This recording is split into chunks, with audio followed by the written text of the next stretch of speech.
Good morning, students. Today we will have our another lecture of theory of machine, and today's topic which we are going to discuss about inversion of double slider crank chain and Ganeva mechanism along with the Ackermann steering mechanism. So let us start with the double slider crank chain mechanism. So what is double slider crank chain mechanism?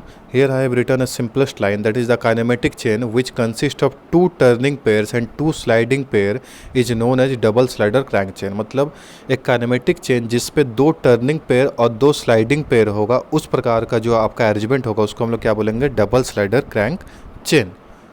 Now जो inversion जो होता है आपका, तो double slider crank का तीन inversion है, जिसमें से सबसे पहला जो इन्वर्जन है वो क्या है आपका, इलेक्ट्रिकल ट्रैमल। तो इलेक्ट्रिकल ट्रैमल जो है आपका पहला इन्वर्जन है डबल स्लाइडर क्रैंक चेन का। तो क्या होता है इसके बारे में सबसे पहले देखिए।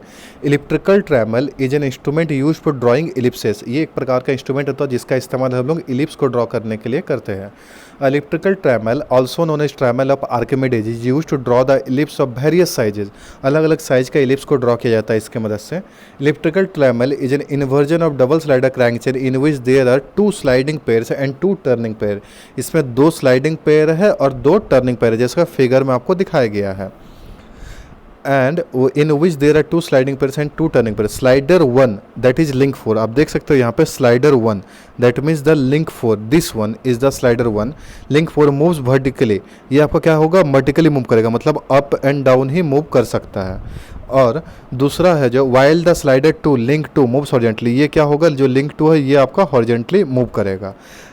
The frame kept fixed that is linked 1, इस फ्रेम को फिक्स करके रखा है जो लिंक 1 है। दैट मीन्स यहाँ पे दो जो है वो आपका क्या हो जाएगा, आपका टर्निंग पेयर है, और यहाँ पे ये जो है दोनों ये क्या है आपका स्लाइडिंग पेयर है। दैट मीन्स लिंक 2 आपका हॉरिजेंटली स्लाइड कर सकता है और लिंक 4 जो है आपका वो वर्टिकली स्लाइड कर सकता है। और इसी से आपका अल्टीमेटली जो ड्राइंग ऑफ इलिप्स है वो पॉसिबल हो पाता है। और ये एक प्रकार का क्या है, इन्वर्जन है किसका, डबल स्लाइडर क्रैंक चेन का। नेक्स्ट है आपका स्कॉच योक मैकेनिज्म। ये भी क्या है आपका डबल स्लाइडर क्रैंक का ही एक आपका एडवांस फॉर्म है, ये भी उसी का इन्वर्जन है। तो स्कॉच योक मैकेनिज्म क्या है, scotch yoke mechanism is used for converting rotary motion into a reciprocating motion.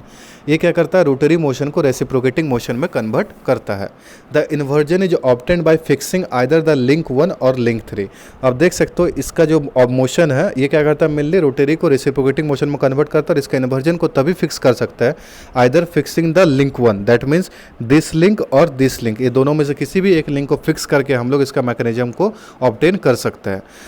In this mechanism one the link 2 which correspond to crest, जो लिंक 2 है वो किससे कनेक्टेड है, क्रैंक से कनेक्टेड है। तो ये जो आपका लिंक है connect rotates about the B as a centre, ये इसका सेंटर पॉइंट है। जब ये रोटेट करता है link 2, then the link 4 which is correspond to a front, जो लिंक 4 है वो क्या आपका फ्रेम है, रेसिप्रोकेट। दैट मीन्स ये जो पिस्टन है ये आपका रेसिप्रोकेट करेगा। द फिक्स लिंक, जो ये फिक्स लिंक है वो क्या करता है, फ्रेम को गाइड करता है ताकि ये रोटरी और रेसिप्रोकेटिंग मोशन कंप्लीटली हो सके। तो इस प्रकार का जो मैकेनिज्म होता है इसको हम लोग क्या बोलते हैं, स्कॉच योक मैकेनिज्म। नेक्स्ट जो तीसरा है और आखिरी है जो आपका डबल स्लाइडर क्रैंक चेन का, वो है आपका ओल्डहेम कपलिंग। तो ओल्डहेम कपलिंग क्या होता है देखिए। An Oldham coupling mechanism is used for connecting two parallel shaft whose axis are at a small distance apart. मतलब ओल्डहेम कपलिंग का मतलब होता है, कपलिंग का मतलब क्या होता है, दो पार्ट को ज्वाइंट करना। तो उस प्रकार का दो शाफ्ट को, पैरेलल शाफ्ट को ज्वाइंट करते हैं जो क्या रहता है, जिसका जो एकदम कम डिस्टेंस दोनों के बीच में रहता है। तो अगर मान लीजिए कोई दो शाफ्ट आपस में बहुत कम डिस्टेंस अपार्ट में है तो फिर उसको हम लोग इजीली ओल्डहेम कपलिंग का मदद से ज्वाइंट कर सकते हैं। The shaft are coupled in such a way that if one shaft rotates then the other shaft also rotate. ऐसा ज्वाइंट किया जाता है कि एक शाफ्ट रोटेट करने से दूसरा शाफ्ट भी रोटेट करता है। The other shaft also rotate at the same speed, दूसरा शाफ्ट उसी स्पीड के साथ ही रोटेट करता है। The inversion is obtained by fixing the link 2। आप यहाँ पे देख सकते हो लिंक 2 यहाँ पे जो दिया हुआ जो फ्रेम है उसको हम लोग क्या करेंगे, फिक्स कर देंगे। Link 2 the shaft to be connected have 2 flanges. यहाँ पे हमेशा जो शाफ्ट कनेक्ट होगा उसमें 2 फ्लेंज होने चाहिए, फ्लेंज दैट इज लिंक 1 और यहाँ पे link 3 and link 1 link 3 rigidly fastened at there and by forging. और इसका दोनों एंड क्या होना चाहिए, फास्टेंड किया जाता है। और इसके बीच में एक लिंक दूसरा लाना चाहिए जो कि इंटरमीडिएट पीस होगा जो दोनों को कपल करके रखेगा। तो क्या हो जाएगा, अल्टीमेटली 2 फ्लेंज होगा, बीच में एक इंटरमीडिएट जो उसको फोल्ड करके रखेगा और एक सपोर्टिंग फ्रेम होगा। तो फिर दोनों ही शाफ्ट इजीली कनेक्ट हो जाएगा, फिर उसको आप इजीली एक के मदद से दूसरा रोटेट हो सकता है। तो ये सारा चीज़ होगी आपका किसके बारे में, ओल्डहेम कपलिंग यानी कि inversion of double slider crank chain के बारे में। अब हम लोग पढ़ेंगे कि गेनेवा मैकेनिज्म जो होता है वो क्या होता है। तो अभी जो तीन चीज़ पढ़े आप लोग, स्कॉच एज मैकेनिज्म, इलेक्ट्रिकल ट्रैमर और ओल्डेप कपलिंग, ये तीनों इन्वर्जन किसका था? आपका डबल स्लाइडर क्रैंक चेन का। अभी जो आपका एक स्पेशल मैकेनिज्म होता है, ये भी एक प्रकार का इन्वर्जन ही होता है, लेकिन ये गेनेवा मैकेनिज्म है।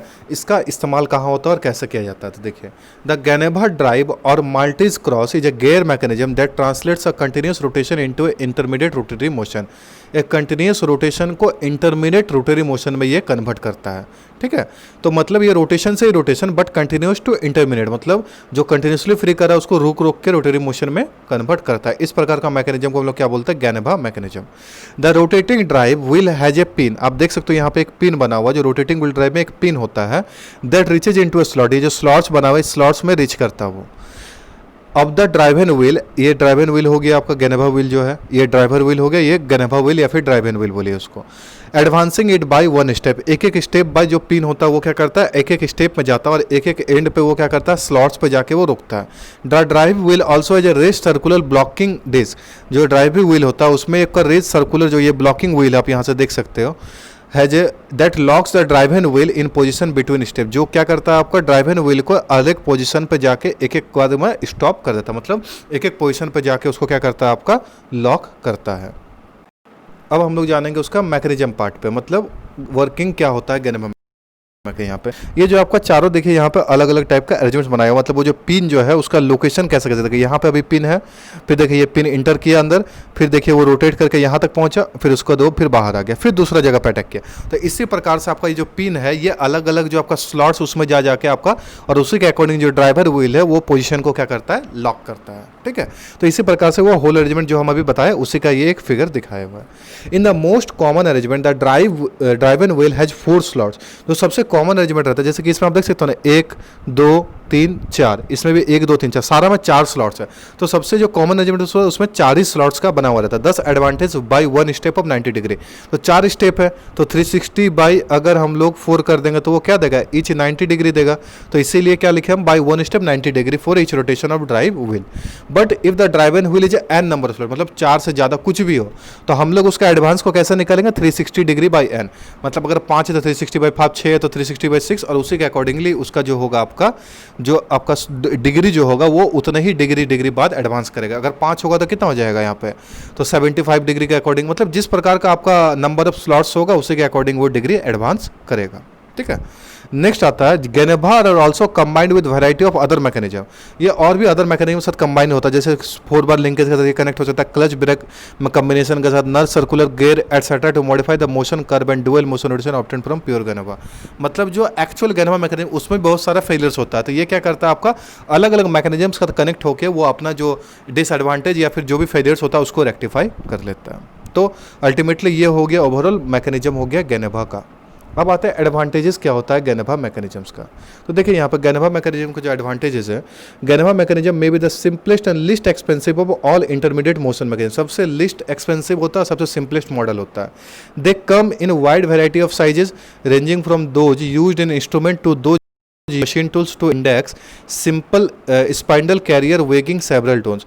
ये जो होता है आपका वाइड वैरायटी ऑफ साइज में इसका इस्तेमाल होता है, रेंजिंग फ्रॉम बहुत सारा अलग अलग छोटा से छोटा मशीन टूल स्पिरिट्स में इसका इस्तेमाल किया जाता है। They have good motion curve characteristics compare to ratchets but exhibit more jerk और instantaneous change in acceleration than better cam system. ये आपको थोड़ा इसमें क्या होता है कैरेक्टरिस्टिक जो होता है इसमें गुड मोशन कैरेक्टरिस्टिक, मतलब जो जर्क होता है उसको एग्जिबिट करता है, और जो एक्सलेशन में जो इंटेंटिनियस चेंज होता है वो कैम सिस्टम से इसमें बेटर होता है। इसका डिसएडवांटेजेस क्या है? देखिए डिसएडवांटेज का, this Geneva is not a versatile mechanism and produces jerk, थोड़ा वर्सेटाइल मैकेनिज्म नहीं है और समटाइम्स क्या करता है ये प्रोड्यूस करता है जर्क को भी। The ratio of dual period to motion is also established once the number of duals per elevation has been selected. अगर डुअल कंसिडर करते हैं तो रेशियो ऑफ डुअल पीरियड जो होता है वो भी इसमें एस्टेब्लिश होता है। All Geneva acceleration curves starts and end with final acceleration and deceleration. जो गेनेवा एक्सलेशन कर्व्स होता है वो आपका फाइनल एक्सलेशन और डेक्सलेशन के साथ ही स्टार्ट या फिर एंड होता है। नेक्स्ट कुछ एप्लीकेशन और यूजेस भी हम लिखे हैं उसके बारे में आप लोग जानिए। It is applicable in production industries and in automobile industries for mass production. Mass production के लिए इसका इस्तेमाल किया जाता है ऑटोमोबाइल और प्रोडक्शन इंडस्ट्री में। Modern film projectors may be also use electronically control indexing mechanism और step motor which allows for fast forwarding the film, उसमें भी इसका इस्तेमाल किया जाता है। Geneva wheels having the form of driven wheel were also used in mechanical watches but not in drive, rather to limit the tension of the spring so such that it would operate only in range where elastic force is nearly linear. जो आपका drive and wheel में होता है या फिर जो mechanical watches होता है उसमें भी गैनेवा व्हील्स का इस्तेमाल किया जाता है. Indexing table in assembly line, tour charges for CNC machines में भी इसका इस्तेमाल करते हैं. तो ये सारा एप्लीकेशन हो गया किसका, आपका गैनेवा मैकेनिज्म और गैनेवा व्हील्स के बारे में. अब आते हैं हम लोग स्टीयरिंग गियर मैकेनिज्म के बारे में. तो सबसे पहले कुछ पॉइंट्स लिखे हम. स्टीयरिंग गियर मैकेनिज्म होता क्या है उसके बारे में जानिए आप लोग. तो देखिए, the steering gear mechanism is used for changing the direction of two और more of the wheel axle with reference to chassis. Usually back wheel axle is fixed in direction with reference to chassis and the steering is done by means of front wheel. Normally जो भी हम लोग vehicle design करते हैं, ये जो आपका basics हम लोग एक्करबर्न के बारे में पढ़ेंगे, उससे पहले हम बेसिक्स आप लोगों को थोड़ा स्टीयरिंग गियर के बारे में बता देते हैं.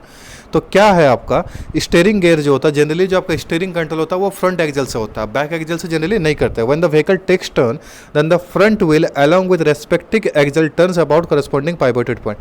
जब आपका व्हीकल टर्न करता है तो अलोंगली फ्रंट व्हील जो होता है उसी के अकॉर्डिंग रेस्पेक्टिव जो एक्सल होता है उसी के कॉरस्पॉन्डिंग जो होता है आपको वो भी टर्न करता है.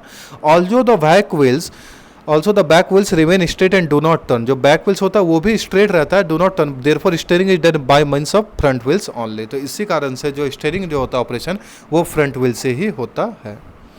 इन ऑर्डर टू, आप देख सकते हो, in order to avoid skidding that means slipping of the wheels of side wheels, the two front wheels must turn about the same instantaneous centre which lie on the axis of the back wheel. That means जो अगर आपका skidding या slipping नहीं होने की वजह से दोनों ही व्हील जो है वो सेम इंस्टेंटेनियस सेंटर से ही आपका लाई करना चाहिए जब वो टर्न करेगा तब. If it does not happen, then the skidding on the front or back wheels will definitely take place, which will in turn produce more wear and tear on the tires. अगर ऐसा नहीं होगा तो tyre पे ज़्यादा wear and tear होगा जो accident भी कर सकता है. जो ये आपको हम जो बताया अभी कि इंस्टेंटेनियस सेंटर जो होता है ये एक ही इंस्टेंटेनियस सेंटर से आपका लाई करना चाहिए. उसका हम एक फिगर बनाया है जो आपको बेटर समझ में आएगा उसके लिए कि कैसे वो एक ही पॉइंट पर लाई करता है. देखिए यहाँ पे यही सेम चीज़ है. देखो यहाँ पे ये आपका नया हुआ व्हील बेसिक ज्योमेट्री, ये हो गया आपका कॉज ऑफ इंस्टेंटेनियस. दोनों ही एक्सिस का जो इंस्टेंटेनियस सेंटर होना चाहिए वो सेम पॉइंट पर लाई करना चाहिए. अगर ऐसा होगा तो इजीली आपका व्हीकल टर्न करेगा और अगर नहीं होगा तो व्हीकल का टर्न करने में फेलियर हो सकता है. The basic aim of the steering is to ensure that the wheels are pointing in the desired direction. This is typically achieved by series of linkage rods, pivots and gears. ठीक है, तो यही mainly आपका instantaneous centres को indicate करता है. अब आते हैं हम लोग जो मेन है आपका वो है क्या, एक्करमन स्टीयरिंग. जो चीज़ के बारे में आप लोगों को पढ़ना है तो उसका प्रिंसिपल क्या है देखिए.